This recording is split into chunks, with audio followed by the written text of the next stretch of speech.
Hello, I'm doing a tutorial. Let me turn this air conditioner down a little bit because I'm sitting right underneath it.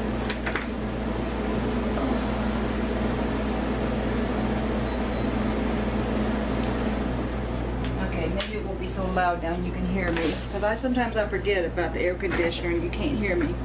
Okay, I'm doing a tutorial today on making a 18-inch doll dress. And it's from this panel piece that I got from fabric.com. I don't know if you can see it that well. This is the front piece here, and you get two back pieces. Whoops. Okay, here's a back piece here. Let me zoom you out a little bit so you can see a little better. There we go. Alright, here's one back piece. There's the other back piece, and then here's the front.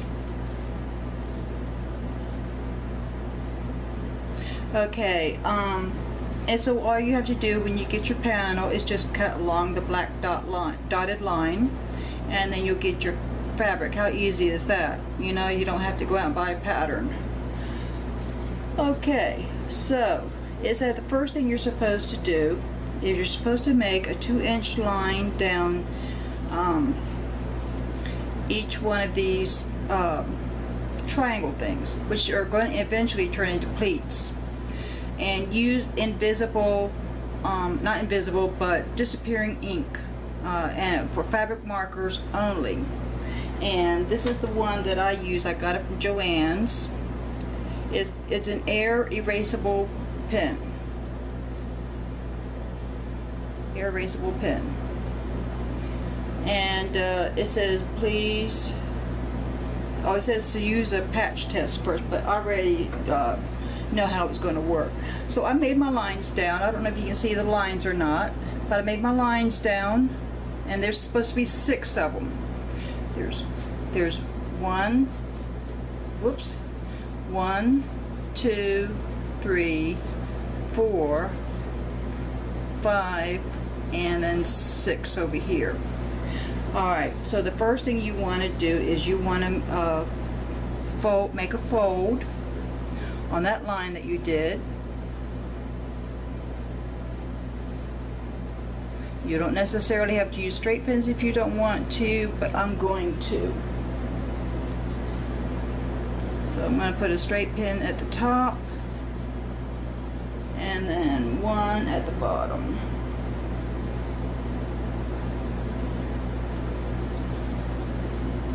Okay, and then I'm going to do I'm going to do all the lines. That way I have them all pinned. I don't have to keep going back and do them each individually.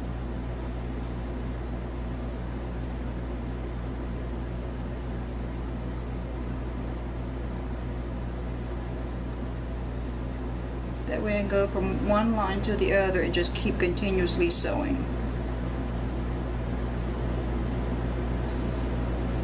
I've had this fabric for a while, and I'm just now getting around to making the outfits.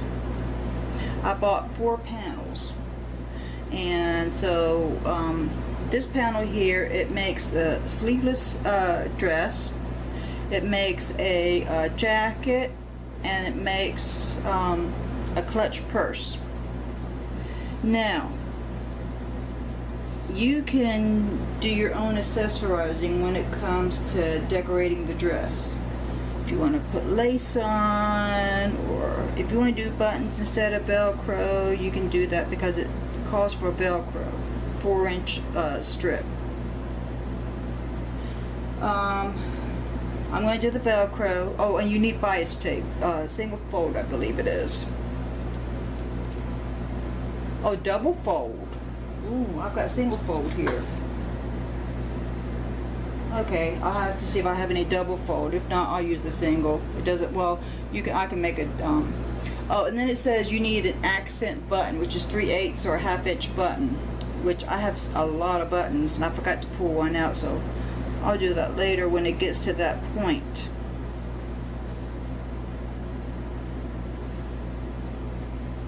I like to collect buttons because I never know when I'm going to want to use a certain button for a certain something.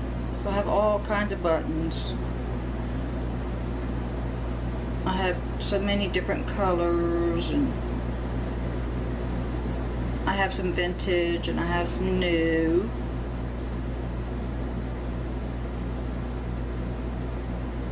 Okay, I'm on my 6th one now, so this is the last one that I'm going to pin.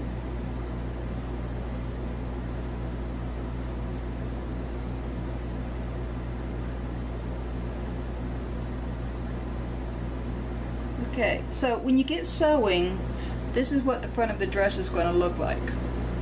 Okay, so I'm going to go ahead and do one line, and then I'll show you what it's supposed to look like when you're done with it. Oh, and it says to use a 1/4 inch width on the seam. So normally your regular sewing foot is going to be a 1/4 inch wide anyhow. So that's how I measure the 1/4 inch. Okay, make sure I get everything out of the way here.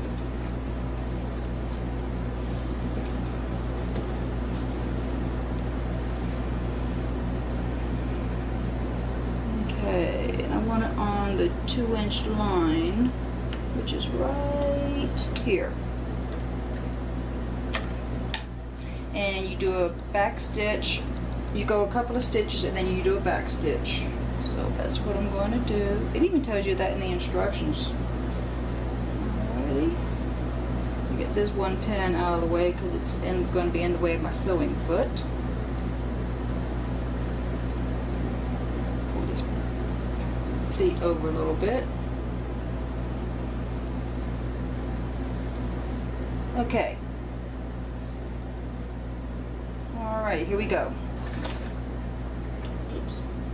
I need to adjust my stitch width here. There we go.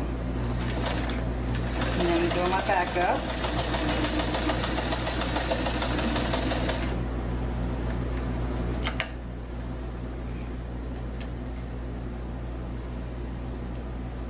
Okay, there you go. There's your 1/4 inch seam right there. Well, it'll help if I turned it toward your way, huh? There's your 1/4 inch seam right there, going 2 inches down.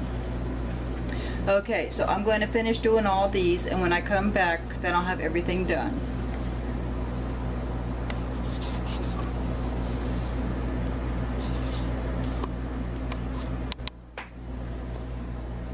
Okay, I'm back. Alright, this is the inside of the dress. Let me bring the camera around. Alright, this is the inside of the dress. That's all the sewing that I did, and it said to press your pleats toward the inside. So what you do is you take the 3 on this side and press it this way, like my finger, and you take these 3 and press it this way, and then that's what the front looks like. Alright, let's see what the next step is.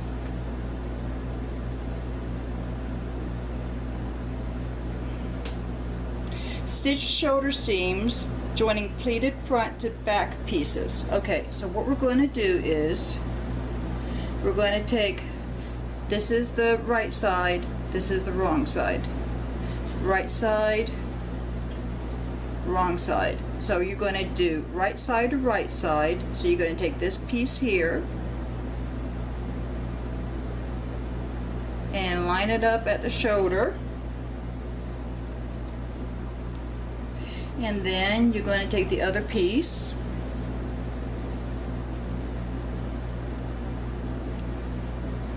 and line it up at the shoulder. Okay? And the way you can tell which piece goes where is, here's the round part of the armhole. So you know this is going to be on this side because that's the armhole. Here's the armhole for the front piece, the armhole for the back piece.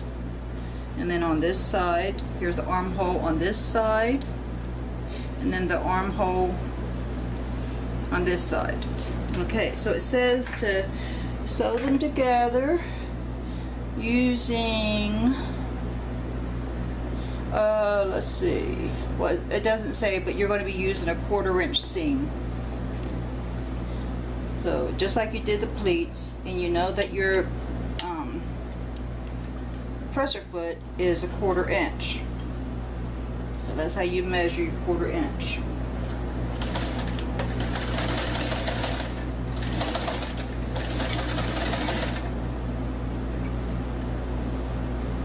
Okay.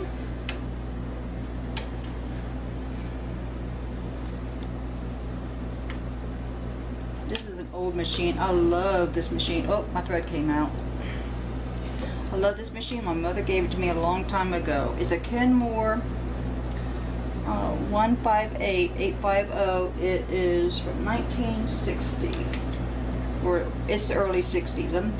I looked it up and I think it said that it's 1960 is when they were made. This is the original cabinet that the machine came in. I have all the original parts to it. I haven't had to put a new motor or anything in, so that's good. No, and no new belt. I tell you, the way they used to make sewing machines, they don't make them that good anymore. I don't really care about the plastic machines. I've been looking for a sewing machine for my granddaughter, but I want one that's as good as what I have here. And so I'm looking for a Singer featherweight. I don't want a toy sewing machine for her. I want a nice real sewing machine for her. So that's why I'm looking for a featherweight, because they're real machines. And it's the perfect size for her. And they do just a regular straight stitch. This one does a straight stitch and it does decorative stitches, but you have to have the discs that go up here for your decorative stitches. All I have is 2 types of zigzag and a straight stitch. And I'm looking for more discs. And I haven't found any yet, but I'm looking. I know they're out there somewhere. Okay, I did the shoulders, so there you go. There's 1 and there's 2. Now we're going to turn it right side out, and I'm going to show you what the dress looks like so far. I'm going to hold the side seams together. My hand. Okay, here you go. See, that's the front of the dress. And there's the back. Alright, now what do we do next? I think we put the Velcro on next. No, we do the double fold bias tape. And all I have is single folds, so finished neck and armhole edges. Alrighty.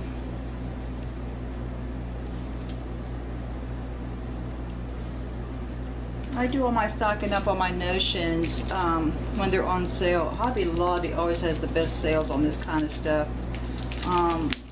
Let's see, this was $1.79. I paid half price, so that was what, 74 cents I paid for this bias tape. So I love their sales. So whenever they have a sale going on, I always stock up.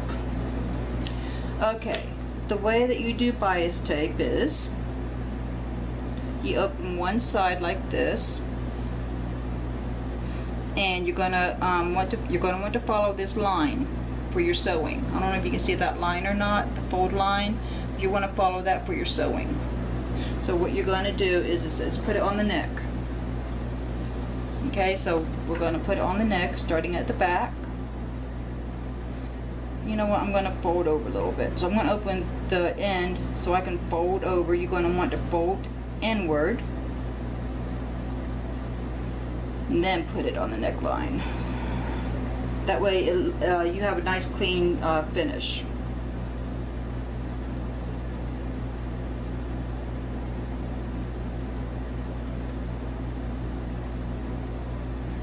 Okay, and then you're just going to want to open the bias tape as you go around the neckline and pin it. Always pin. And I never cut off until I'm through sewing, because you never know. You might need that extra and you already sewed it on. Alright, so what I'm doing is I'm going around the neckline. Open up your shoulder seam right here like I did, like that. Open it up so it lays flat.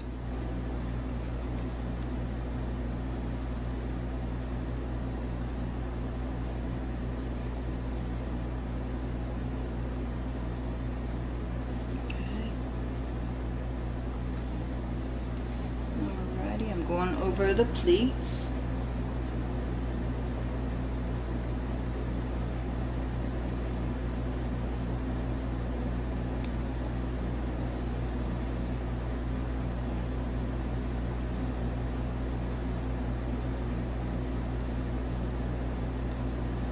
I see I'm going to need to trim the neckline a little bit, and I'll show you why I think so here in a second.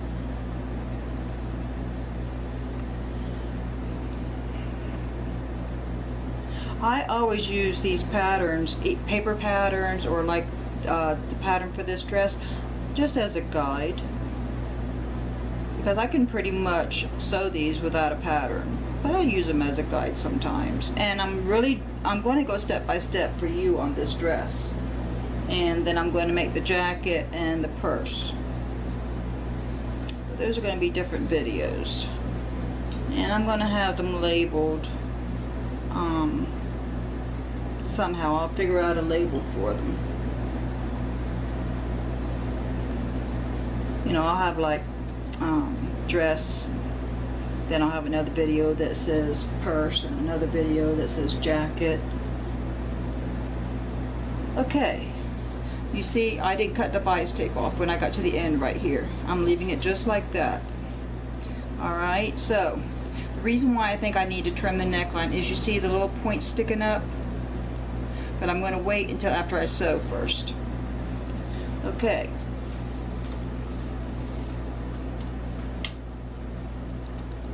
Yeah, you always look for sales on your notions, thread and anything you're going to need. I always start slow when I start doing a seam,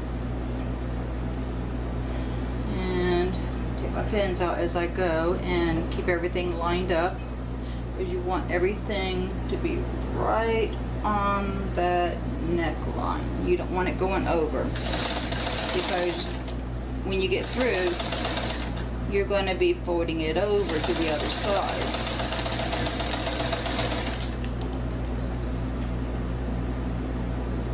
I've been sewing for so many years. I make my own clothes. This shirt I have on I made was a top. It's pullover. It's from an old vintage pattern.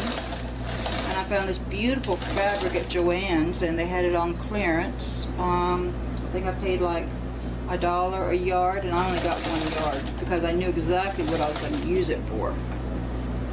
I should have taken what was left on the bolt, but I didn't. Sometimes I do that when I find a really good bargain. But most of the time I get my fabrics at yard sales, thrift stores. And so I have a lot of vintage fabrics, but this one just stuck out at me to take me home. So that's what I did. When I looked at it, I said, that's going to make a pretty top for me. So, alrighty. Through here.